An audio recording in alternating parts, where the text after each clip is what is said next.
भूखंड विकासाच्या नावाखाली फसवणूक होतीये। फसवणूक करणाऱ्यांवर कठोर कारवाई करा अशी मागणी आहे। महसूल मंत्री चंद्रशेखर बावनकुळे यांनी पोलीस प्रशासनाला तसे निर्देश दिलेले आहेत। पोलीस आयुक्त कार्यालयात झालेल्या कायदा आणि सुरक्षा व्यवस्थेचा आढावा मंत्री बावनकुळेंनी घेतला। यावेळी पोलीस आयुक्त खरं तर विश्वास नांगरे पाटील यांच्यासह वरिष्ठ पोलीस अधिकारी उपस्थित होते। ज्येष्ठ नागरिकांच्या मालमत्तेवर बळजबरीने ताबा मिळवण्याचा प्रयत्न करणाऱ्या विरुद्ध पोलिसांनी स्वतःहून कठोर कारवाई करावी असेही निर्देश महसूल मंत्री बावनकुळेंनी दिले।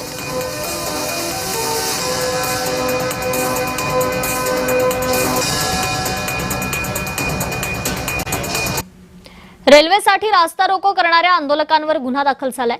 संगमनेरात खरं तर रेल्वेसाठी रास्ता रोको आंदोलन करण्यात आलं होतं। बाळासाहेब थोरातांच्या नेतृत्वाखाली हे रास्ता रोको आंदोलन करण्यात आलं, तर दाखल गुन्ह्यात थोरातांचं नाव मात्र नाहीये।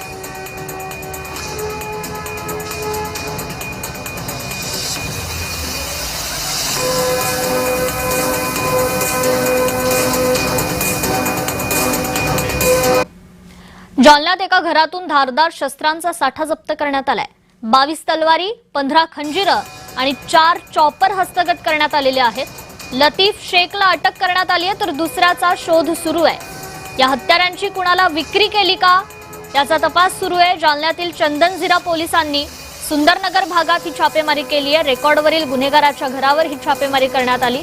या छाप्यात पोलिसांनी तब्बल 22 तलवारी, 15 खंजीर आणि 4 चॉपर जप्त केलेले आहेत। शेख माजेद शेख लतीफ याच्या घरावर ही छापेमारी करण्यात आली, त्याला अटक करण्यात आलेली आहे। 41 वेपन्स जप्त केलेले आहेत। त्यामध्ये 22 तलवारी आहेत, 15 खंजर आहेत आणि 4 चॉपर आहेत। असे साधारणपणे 1,34,000 रुपयाचा हा मुद्देमाल आहे, तो आपण जप्त केलेला आहे। शेख माजेद आणि इम्रान उर्फ इम्मा या 2 आरोपींकडनं आपण हे जप्त केलेलं आहे। बेसिकली या 2 आरोपींची त्यामध्ये इन्व्हॉल्वमेंट होती।